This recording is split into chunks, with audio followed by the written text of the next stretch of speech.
सभी को प्यार भरा नमस्कार। प्यारे विद्यार्थियों, अपने ऑप्टिक्स का चैप्टर चल रहा था और प्रकाशिकी में अपन ने 5 क्लास पढ़ ली थी। अगर आप इस क्लास को अभी देख रहे हैं तो इससे पहले की जो और क्लासें हैं उनको भी आप जरूर देखें। प्यारे विद्यार्थियों, ऑप्टिक्स में आज अपने पास में चलेगा ऑप्टिक्स प्रकाशिकी।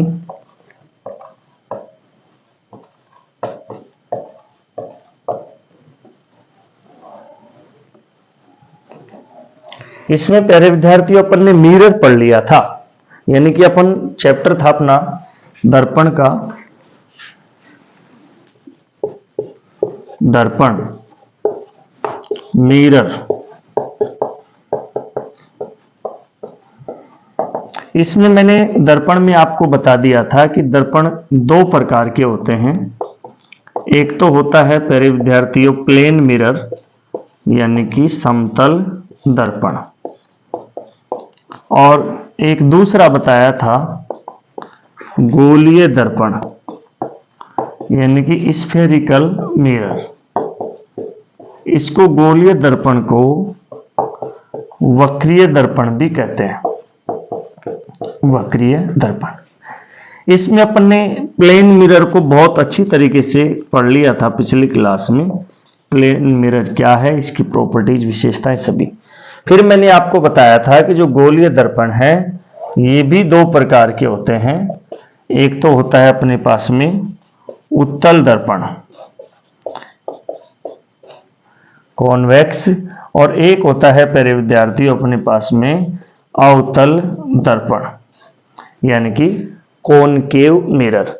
ये अपन पढ़ रहे थे। इसमें देखो प्यारे विद्यार्थियों, अपने पास में अपन ये जो उत्तल दर्पण और अवतल दर्पण, इनके बारे में विस्तृत पढ़ेंगे। यानी कि अपन यहां से गोलीय दर्पण से आज का चैप्टर स्टार्ट करेंगे। तो आप नोटबुक में नोट करेंगे, आज का चैप्टर डालेंगे गोलीय दर्पण।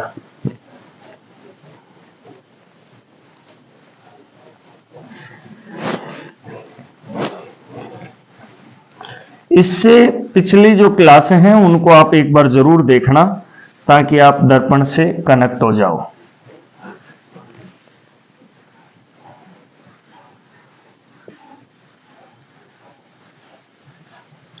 इसमें दर्पण से रिलेटेड जो मैंने शब्दावली थी वो भी सब समझा दिया था। इसमें दर्पण में कौन कौन से फोकस बिंदु, वक्रता केंद्र, फोकस दूरी, आवर्धन, चिन्ह परिपाटी, सब पिछली क्लासों में अपन पढ़ चुके थे। टॉपिक डाल दो भाई, गोलीय दर्पण।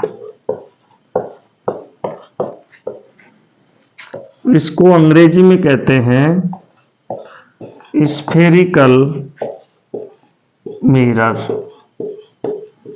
क्या कहते हैं? Spherical mirror.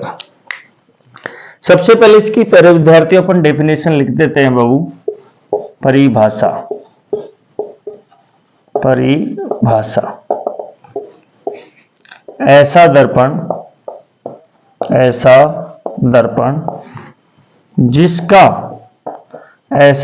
जिसका परावर्तक पृष्ठ, ऐसा दर्पण जिसका परावर्तक पृष्ठ गोलीय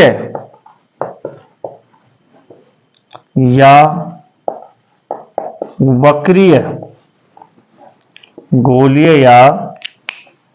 वक्रीय हो, वह दर्पण, ऐसा दर्पण जिसका परावर्तक पृष्ठ गोलीय या वक्रीय हो, वह दर्पण गोलीय दर्पण कहलाता है। गोलीय दर्पण कहलाता है। यानी कि ऐसा दर्पण जिसका परावर्तक पृष्ठ, मतलब जहां पर प्रकाश की किरणें आकर के टकराएंगी। यानी कि देखो, जैसे या तो ये दर्पण पूरा गोल हो सकता है, ये यहां पर मैंने क्या कर दी, पॉलिश कर दी, या तो पूर्ण रूप से गोल हो सकता है, या वक्रीय है, इस तरीके से। अब देखो यहां पर मैंने पॉलिश कर दी तो ये परावर्तक भाग हो गया, तो ये वक्र भाग हो गया, ये वक्रीय दर्पण हो गया।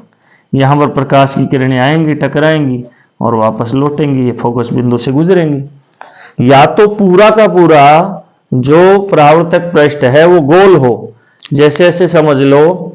अब ये देखो, ये नीचे पॉलिश हो रखी है और ये परावर्तक पृष्ठ है, यानी कि ऊपर से प्रकाश की जो किरण आएंगी वो यहां पर टकराएंगी, या इस तरीके से हो। अब देखो, अब ये परावर्तक पृष्ठ यानी कि प्रकाश की किरणें यहां पर टकराएंगी, ये परावर्तक पृष्ठ है और ये पॉलिश वाला भाग हो गया। या तो ऐसा दर्पण, मैंने क्या बताया आपको, ऐसा दर्पण जिसका परावर्तक पृष्ठ या तो गोलीय हो या वक्रीय हो, वह दर्पण गोलीय दर्पण कहलाता है। या इस तरीके से भी हो सकता है, ये देखो यूं हो जाए। अब परावर्तक प्रकाश किरणें यहां पर टकराएंगी, ये देखो प्रकाश किरणें यहां पर टकराएंगी। अब पॉलिश वाला भाग ये हो गया, तो ये भी वक्र भाग ही है। तो गोलीय दर्पण की परिभाषा क्या हो गई? अच्छा, सही तो आपको दिख रहा है ना? एक बार देखे बताना, सही दिख रहा है ना? हाँ, तो ऐसा दर्पण जिसका परावर्तक पृष्ठ गोलीय या वक्रीय हो उसे हम कहते हैं गोलीय दर्पण। या तो परावर्तक पृष्ठ पूरा गोल हो सकता है या वक्रीय हो सकता है। आगे चलते हैं, हम उतार लिया होगा ये आपने।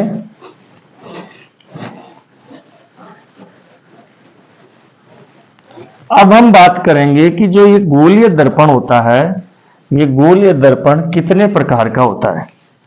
देखो, बहुत सारे विद्यार्थियों से मैं क्लास में प्रश्न पूछता हूं कि भाई बताओ दर्पण कितने होते हैं, तो फटाफट बोलते हैं दो, उत्तल और अवतल। कई थोड़े से और होशियार बच्चे बोल देते हैं तीन, समतल, उत्तल और अवतल।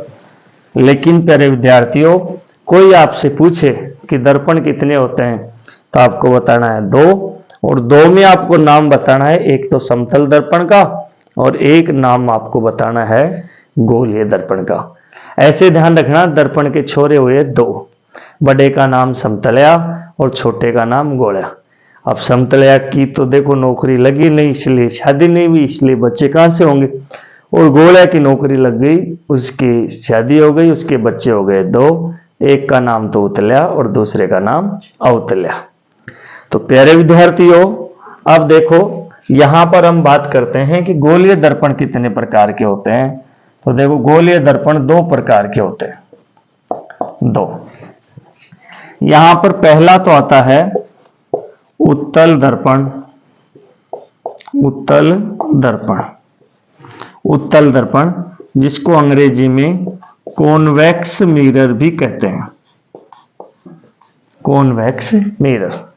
और दूसरा आता है प्यारे विद्यार्थियों अवतल दर्पण, जिसको बोलते हैं अंग्रेजी में कॉनकेव मिरर। तो देखो दर्पण कितने हो गए? दो।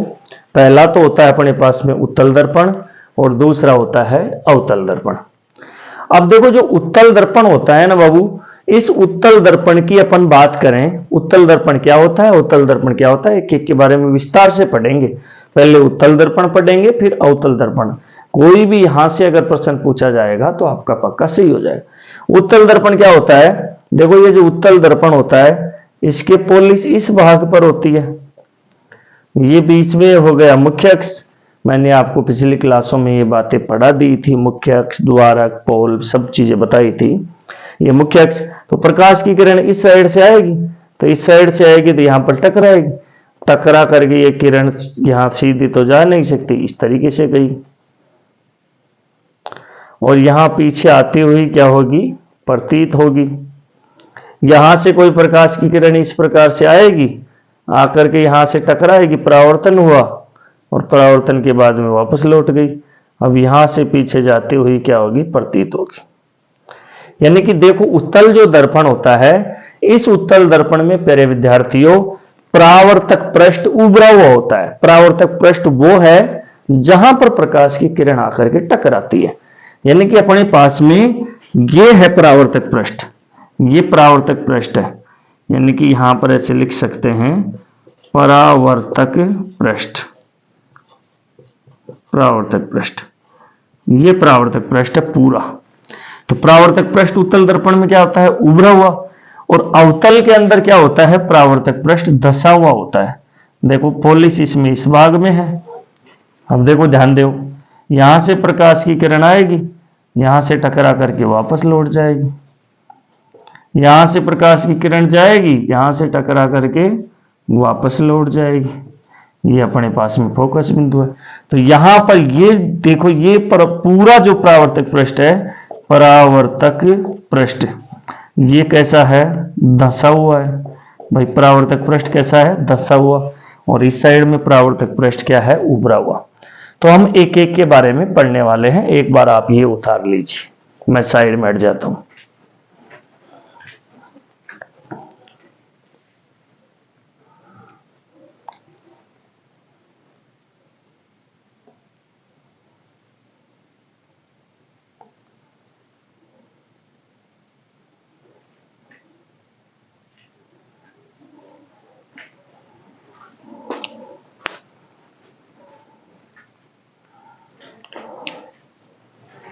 उतार लिए सबने, उतार लो।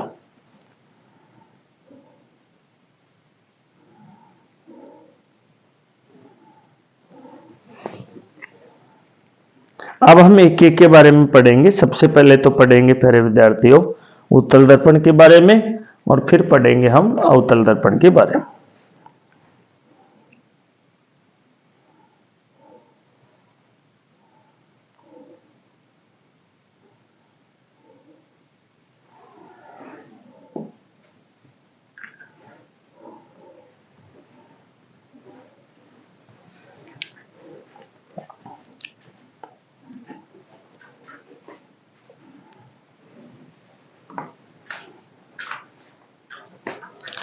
सबसे पहला पॉइंट डाल दो, उत्तल दर्पण।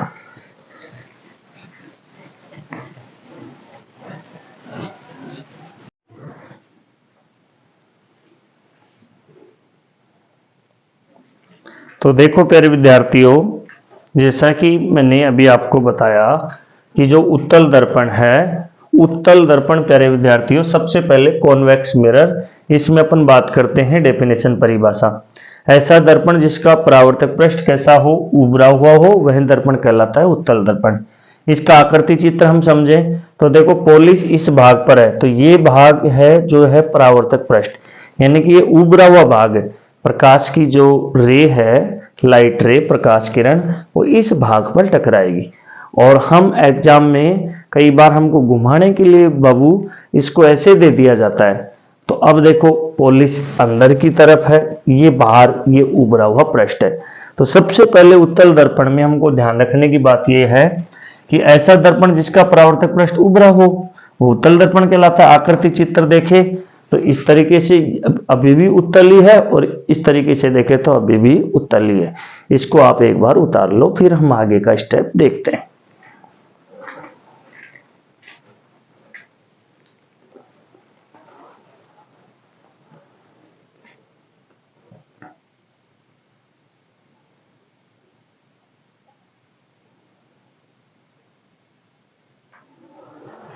उतार लिए।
सबने उतार लिया।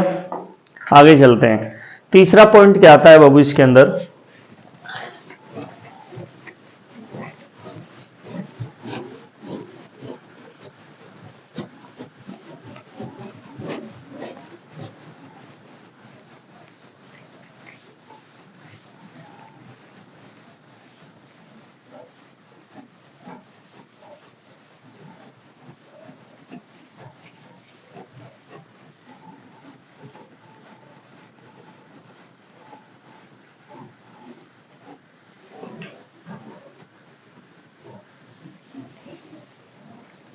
दो पॉइंट सबने लिख लिया ना?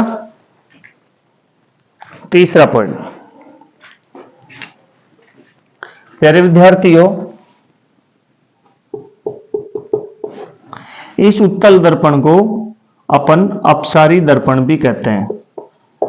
अपसारी दर्पण।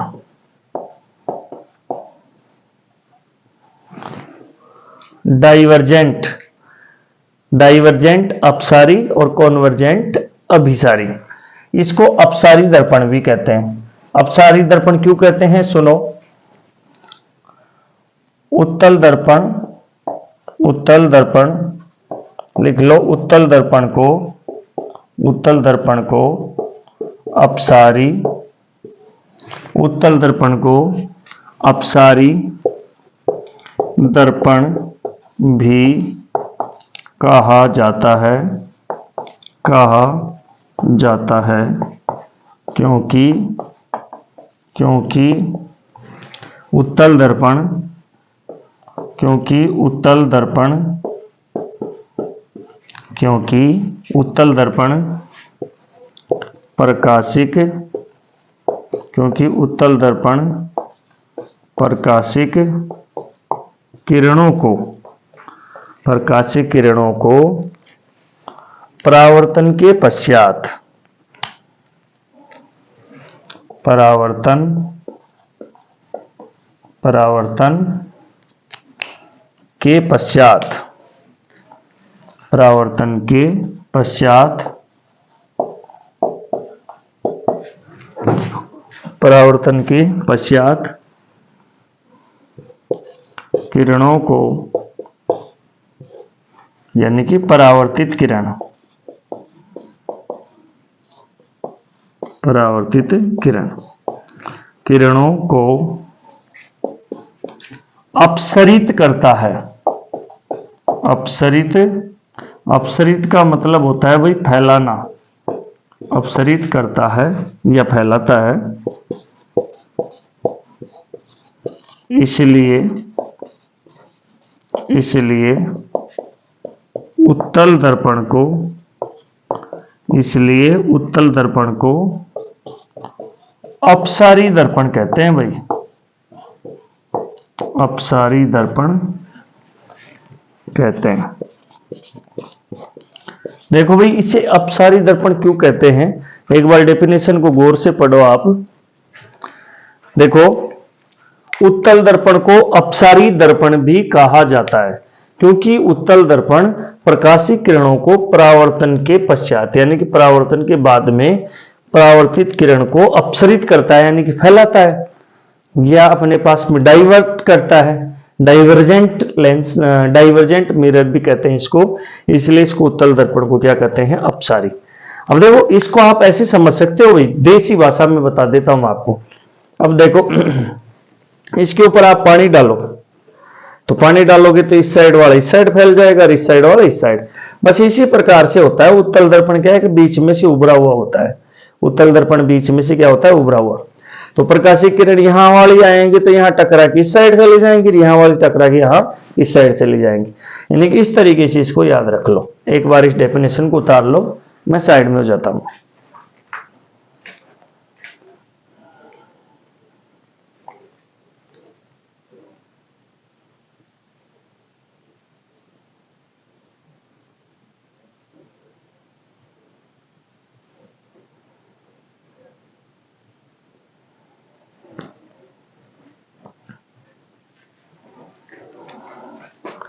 अब ये जो मैंने आपको डेफिनेशन बताई है, इसको हम चित्र की सहायता से भी समझते हैं।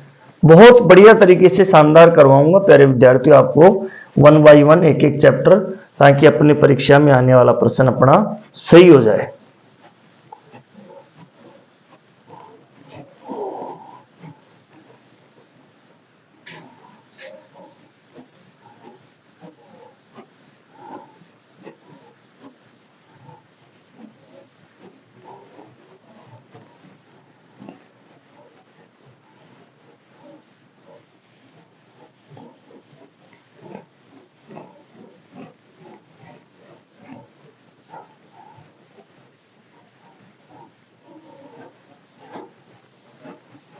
देखो भाई, इसको हम चित्र की सहायता से समझते हैं।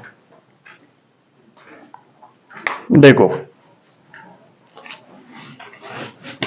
ये तो अपने पास में उत्तल दर्पण है भाई, ठीक है। इसमें ये बीच में मैं खींच देता हूं मुख्य अक्ष, ये मुख्य अक्ष, मुख्य अक्ष, ठीक है। अब प्रकाश की किरण तो इस साइड से आएगी, ये देखो प्रकाश की किरण आई, अब यहां आकर के टकरा करके यहां से यूं चली गई, और यहां से आने वाली यहां से टकरा करके यूं चली गई। अब यहां ये पीछे जाती हुई क्या होगी, प्रतीत होगी, और यहां ये पीछे जाती हुई क्या होगी, प्रतीत होगी, और ये जहां पर काटती हैं उसे कहते हैं फोकस बिंदु। पिछली क्लास में मैंने आपको पढ़ा रखा है। इसी तरीके से ऐसे बहुत सारी किरणें यहां पर आएंगी, यहां से टकरा करके इस साइड वाली तो यूं चली जाएंगी, और यहां आएंगी जो इस साइड वाली यूं आ जाएंगी। सर इस साइड वाली यूं गई, इस साइड वाली यूं गई, ऐसा क्या हुआ? इसका कारण मैं आपको बता देता हूं। देखो इसका कारण क्या है, सुनना। देखो जैसे ये है, तो यहां पानी डालोगे तो इस साइड वाला यहां फैल जाएगा, इस साइड वाला यहां फैल जाएगा।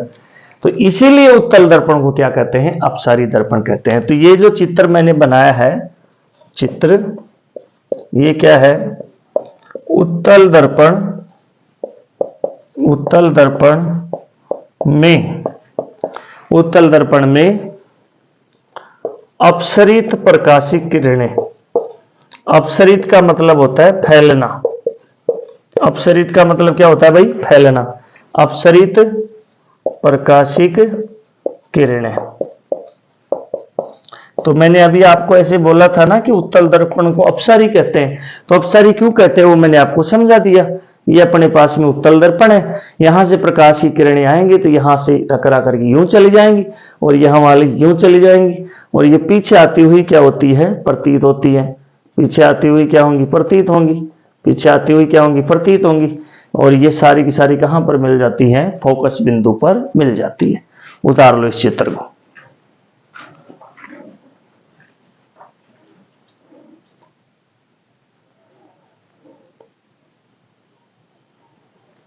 अच्छे से समझते रहना भाई एक एक बात को, ठीक है। आगे चलें।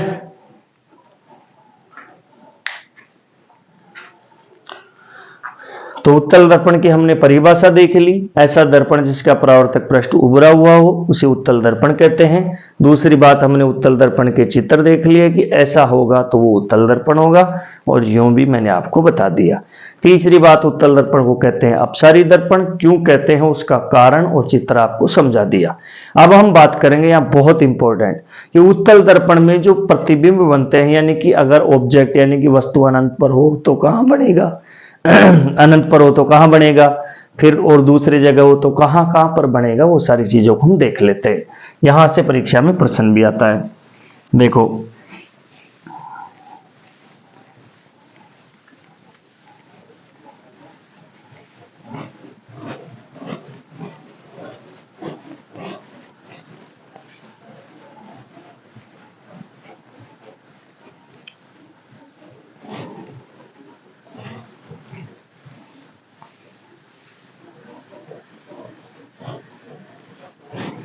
तो अब अगला पॉइंट हेडिंग डाल दो भाई, अगला पॉइंट बाबू हेडिंग डाल दो, ऐसे डाल दो, ऐसे पॉइंट बना लो। उत्तल दर्पण में बनने वाले उत्तल दर्पण में बनने वाले प्रतिबिंबों की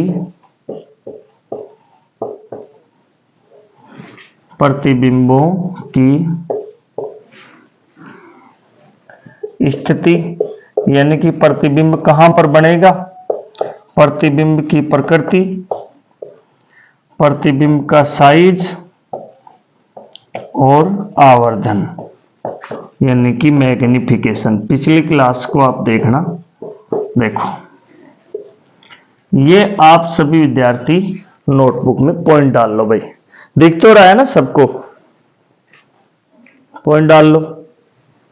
डाल लिया? अब देखो, सबसे पहले हम बात करेंगे यहां पर, सबसे पहली बात करेंगे जब ऑब्जेक्ट का मतलब है बिंब, जब बिंब या वस्तु भी दे सकता है, अनंत पर हो, यानी कि देखो भाई, अगर उत्तल दर्पण हो और वस्तु कहां पर हो, अनंत पर, तो प्रतिबिंब कहां पर बनेगा। तो इस तरीके का चित्र आपको ध्यान में रखना है। ये तो अपने पास उत्तल दर्पण है, ये है मुख्य अक्ष, ये क्या है, मुख्य अक्ष। अब देखो, अनंत से प्रकाशीय किरण इस प्रकार से आएगी भाई, और यहां से टक्कर के बाद में परावर्तन हो जाएगा और यूं चली जाएगी, और ये पीछे जाती हुई क्या होगी,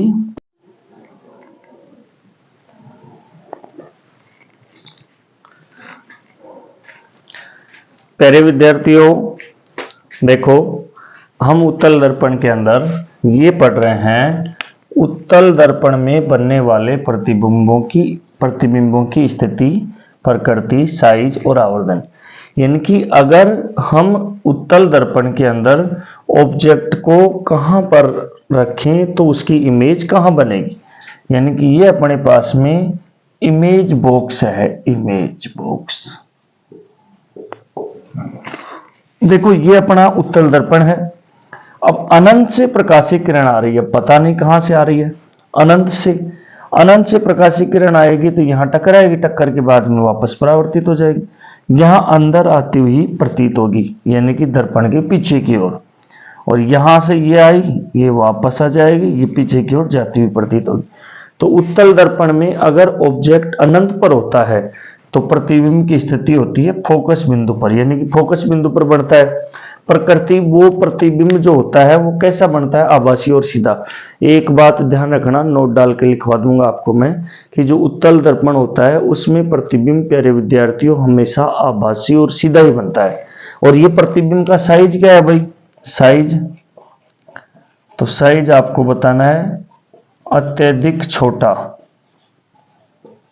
इसमें साइज है अत्यधिक छोटा, अत्यधिक छोटा। इसको हम बिंदु नुमा भी कह सकते हैं, साइज को हम बिंदु नुमा भी कह सकते हैं, बिंदु नुमा।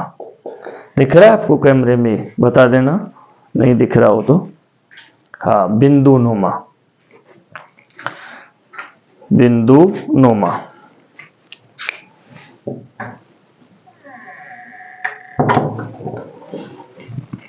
बिंदु नुमा। तो देखो, इसकी स्थिति के बारे में पता चल गया, प्रकृति कैसी होगी, साइज कैसा होगा, ये हमने देख लिया, अत्यधिक छोटा यानी कि बिंदु नुमा। और आभासी प्रतिबिंब हमेशा सीधा बनता है, यानी कि हम यूं बात करेंगे, ये जो डॉट है ना, इस डॉट के अंदर अगर प्रतिबिंब बना होगा तो इस तरीके से बना है, सीधा बना है। और वर्चुअल है, आभासी किरणों से जो प्रतिबिंब बनता है उसे हम आभासी प्रतिबिंब कहते हैं। तो आभासी सीधा, अत्यधिक छोटा, बिंदु नुमा। अब इसका आवर्धन, तो देखो मैंने आपको बताया था, जो प्रतिबिंब बिंब से छोटा होता है उसका आवर्धन क्या होता है, यहां लिख देता हूं, देखो आवर्धन, यानी कि ये तो हो गया पहला पॉइंट, ये हो गया इसमें दूसरा पॉइंट, इसको दे देना तीसरा पॉइंट, और इसको दे देना चौथा पॉइंट। इसमें आवर्धन, अगर प्रतिबिंब बिंब से छोटा है तो m क्या आएगा, लेस देन, क्या आएगा, लेस देन, और बहुत छोटा है तो m लेस देन 2 बार आ जाएगा। एक यहां पर अपन लगाते हैं, पिछली क्लास में मैंने आपको समझाया था। अब आभासी प्रतिबिंब होता है वो हमेशा सीधा बनता है, तो आभासी के लिए चिन्ह आता है प्लस का, यानी कि इसका आवर्धन हो गया अपने पास में ये, यानी कि m लेस देन +1। और अगर मान लो प्रतिबिंब का साइज बड़ा आता तो m क्या हो जाता, ग्रेटर देन हो जाता। उतार लो भाई इसको, ये पहली कंडीशन हो गई।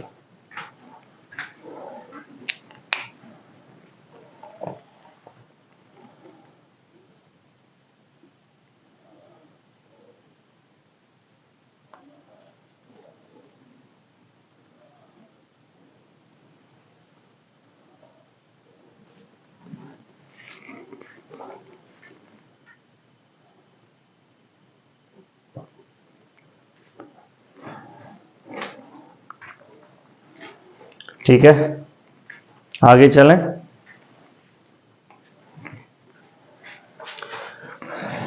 दूसरी कंडीशन इसमें क्या आती है उसको अपन देख लेते हैं।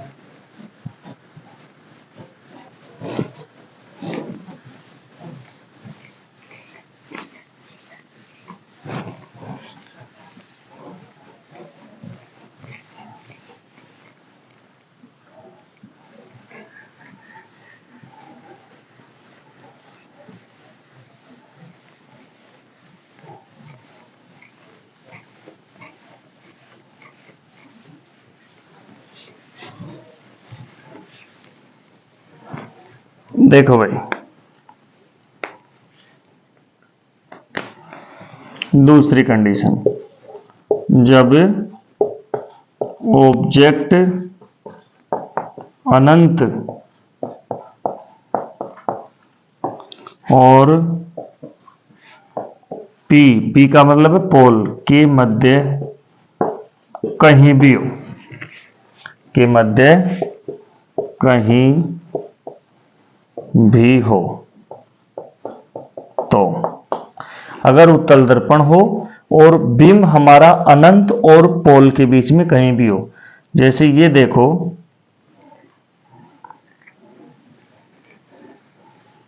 यानी कि ये अपने पास में है उत्तल दर्पण। ठीक है भाई, आराम से देखना, ये खींच दिया मैंने मुख्य अक्ष। अब यहां पर ये है पोल, इसको बोलते हैं पोल ध्रुव, और ये अपना क्या है, मुख्य अक्ष, मुख्य अक्ष। अब ये कह रहा है अनंत, ये देखो ये कह रहा है अनंत और पोल के बीच में कहीं पर भी अगर ऑब्जेक्ट हो, तो मैं जैसे मान लेता हूं यहां पर है ऑब्जेक्ट। ठीक है, देखो उत्तल दर्पण होता है ना, उसमें भाई दो ही कंडीशन बनती है, क्योंकि यहां रख लो, यहां रख लो, कहीं भी रख लो, वहीं पर बनेगा जहां पर ये बनना है। तो यहां से प्रकाशीय किरण आएगी और यहां से टक्कर के बाद में वापस परावर्तित हो जाएगी। ठीक है बाबू, अब यहां से ये पीछे जाती हुई क्या होगी, प्रतीत होगी। इसको हम क्या बोलते हैं, एफ बोलते हैं, एफ फोकस बिंदु।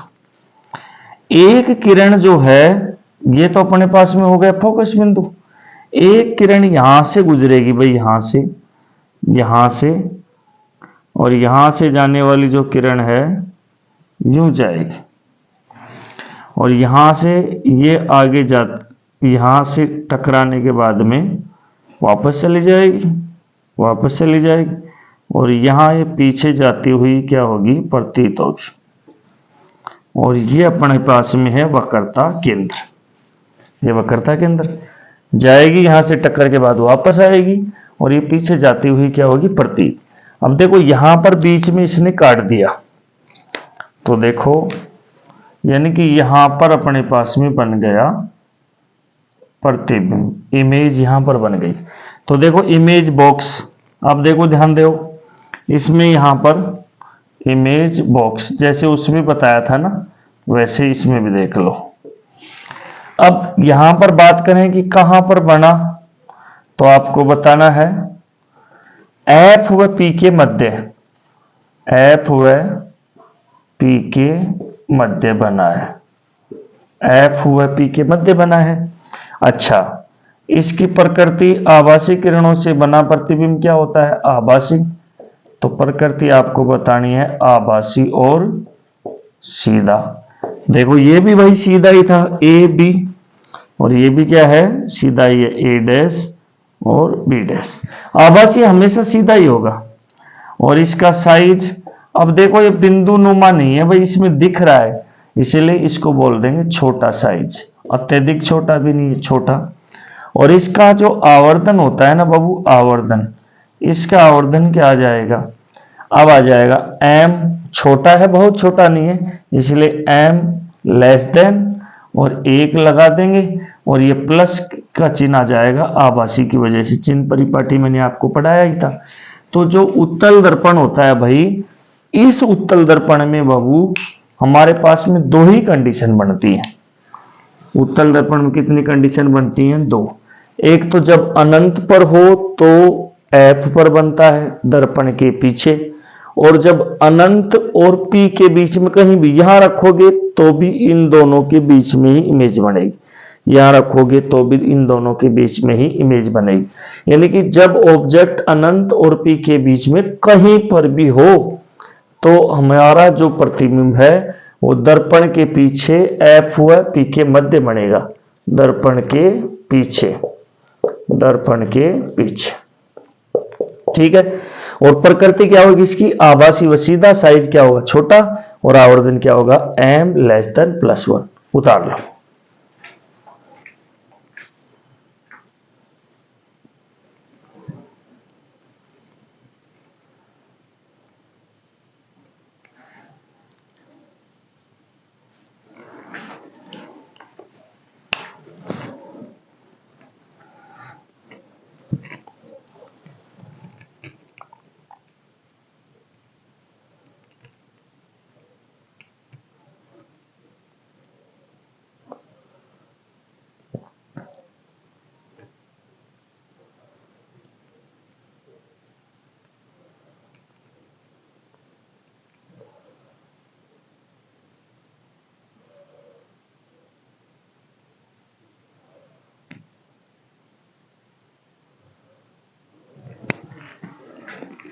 सबने उतार लिया।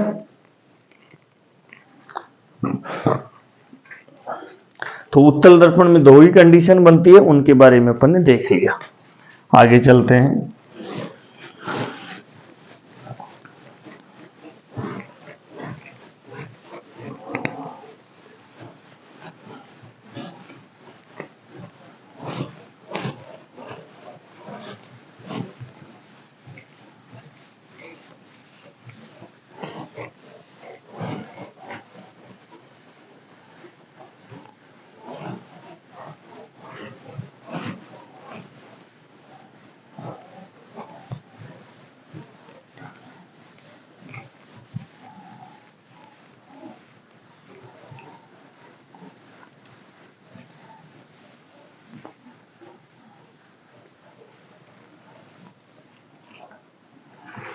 देखो भाई, यहां पर एक बात नोट डाल के लिख लेना आप, नोट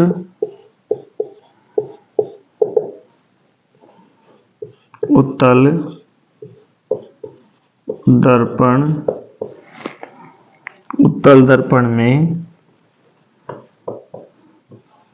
प्रतिबिंब, उत्तल दर्पण में प्रतिबिंब हमेशा, हमेशा है ये, हमेशा,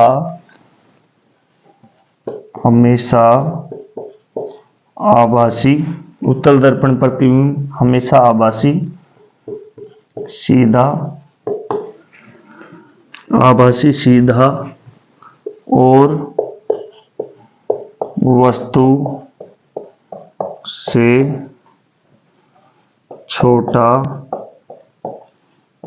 बनता है।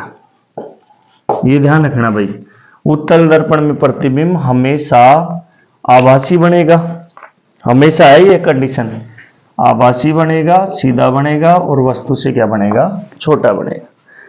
इसके बाद में अपने को ध्यान रखना है, ये तो हो गया नोट नंबर 1, और नोट नंबर 2 में आपको ध्यान रखना है उत्तल दर्पण के उपयोग।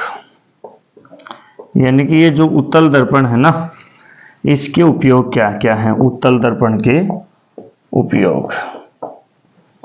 तो देखो प्यारे विद्यार्थियों, सबसे पहला तो उत्तल दर्पण का जो आप 10वीं किताब में आपने पढ़ा होगा, वाहनों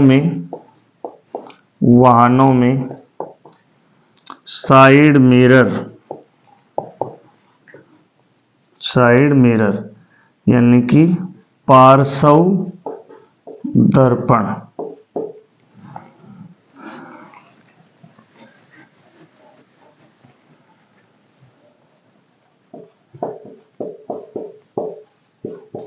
के रूप में, यानी कि गाड़ियों में साइड ग्लास के रूप में। देखो जैसे आपको मैं बताऊं,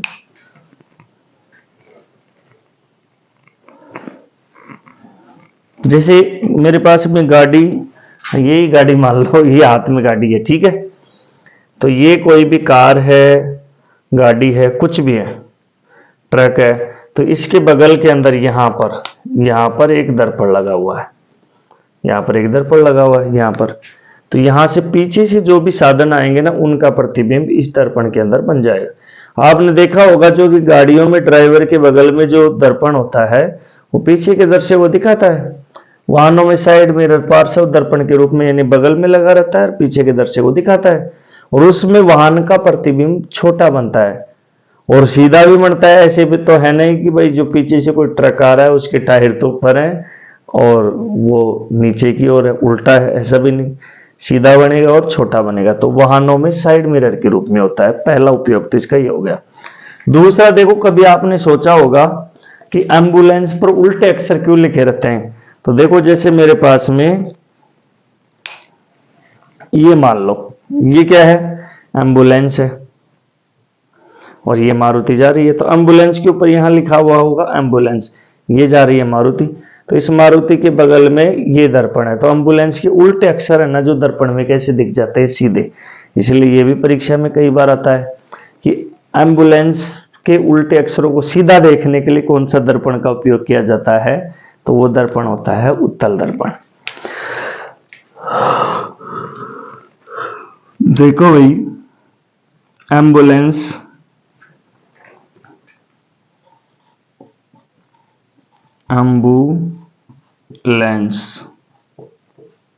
ये है एम्बुलेंस, ठीक है।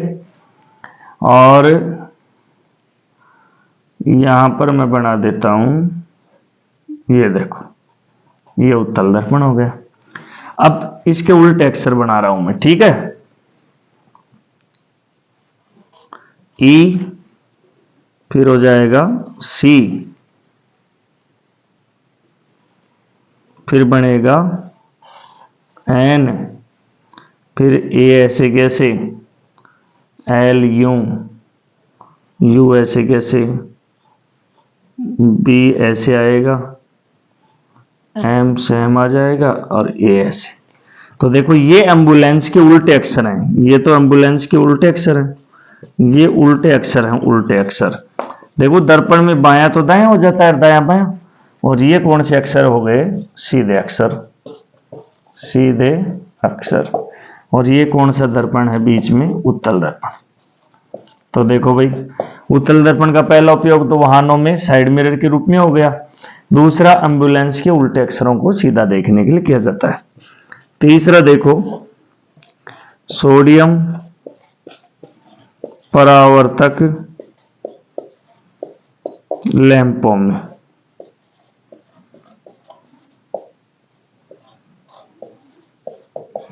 सोडियम परावर्तक लैंप होते हैं ऐसे लालटेन की तरह, ऐसे होते हैं। देखो बता देता हूं, देखो इस तरीके से, ऐसे।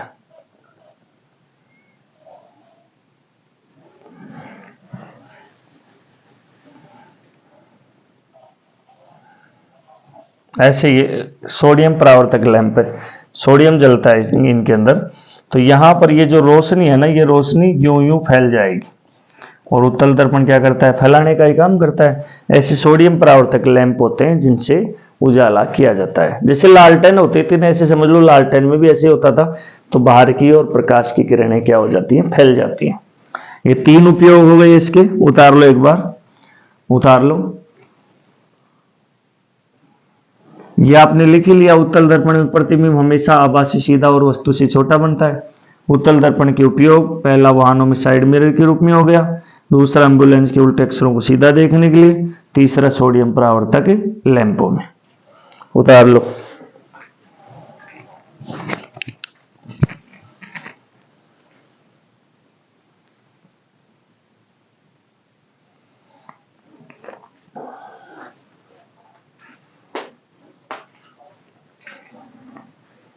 आगे चलें।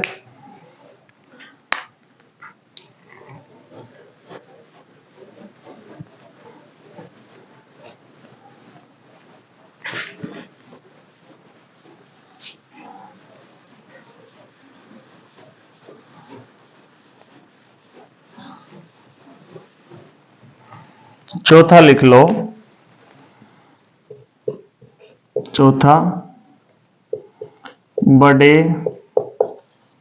बड़े शोरूमों में पहले ग्राहकों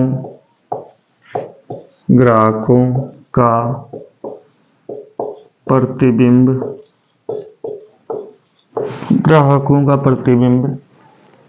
देखने के लिए उत्तल दर्पण का उपयोग किया जाता था। इस बात को समझो। देखो क्या है कि आजकल तो कैमरे आ गए, शोरूमों में कैमरे लगा के रखते हैं कि भाई कोई कस्टमर कोई सामान को चुरा न ले।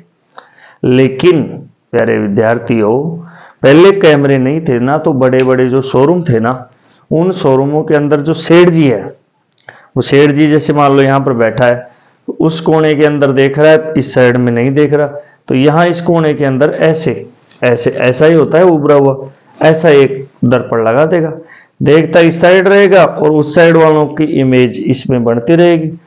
लेकिन वहां रिकॉर्डिंग नहीं होती थी, मतलब वो देखता रहता था, एक आदमी को रहना पड़ता था। आजकल हाईटेक जमाना आ गया, कैमरे वगैरह, रिकॉर्डिंग वगैरह सारी चीज, चोरी कोई कर भी लिया तो उस कैमरे में देख लेंगे भाई किसने चोरी की, कौन सा टाइम था, सारी चीजें हो गई। तो बड़े बड़े शोरूमों में ग्राहकों का प्रतिबिंब देखने के लिए किया जाता था। 4 उपयोग हुए उत्तल दर्पण के। एक उपयोग और बताता हूं। देखो अपने यहाँ जयपुर के अंदर जो सैनिक छावनी है, झोटवाड़ा की साइड में पड़ जाते हैं, तब एक किविंस रोड आता है, तो वहां पर एक सैनिकों का जो वो एरिया है, वहां 4-5 गेट है। तो वहां आप कभी भी जाओ तो जैसे मान लो कि ये बाउंड्री है और यहाँ पर गेट है, तो यहाँ पर सैनिक है जो वहां पर गेट पर तैनात रहता है, ऊपर की ओर एक झुग्गी सी बनी होती है। अब उसमें वो सैनिक देख रहा है इस साइड, अब इस साइड से जो साधन आ रहे हैं ना, उनको वो ऐसे देखेगा तो उस साइड से दुश्मन आ जाएगा।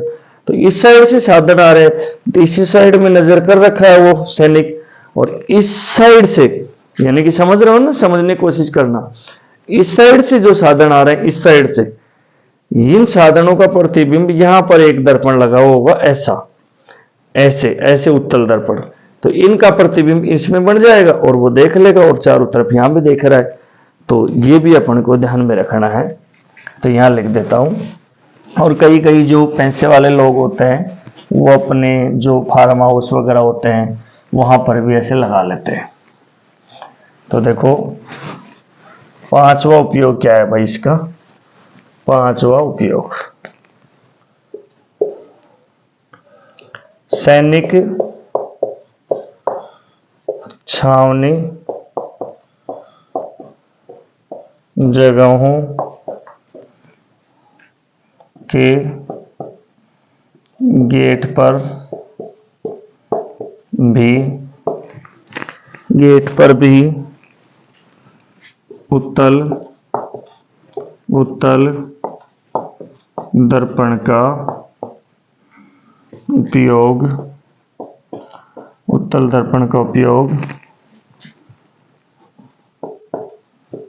उत्तल दर्पण का उपयोग आतंकियों की परछाई देखने के लिए किया जाता है। ठीक है भाई, ये अपने पास में उत्तल दर्पण के उपयोग होंगे। उत्तल दर्पण को अपन ने ढंग से पढ़ लिया। उत्तल दर्पण क्या होता है, उत्तल दर्पण की विशेषता, उत्तल दर्पण से बनने वाले प्रतिबिंबों की स्थितियां और उत्तल दर्पण के उपयोग। उतार लो इसको यहां तक।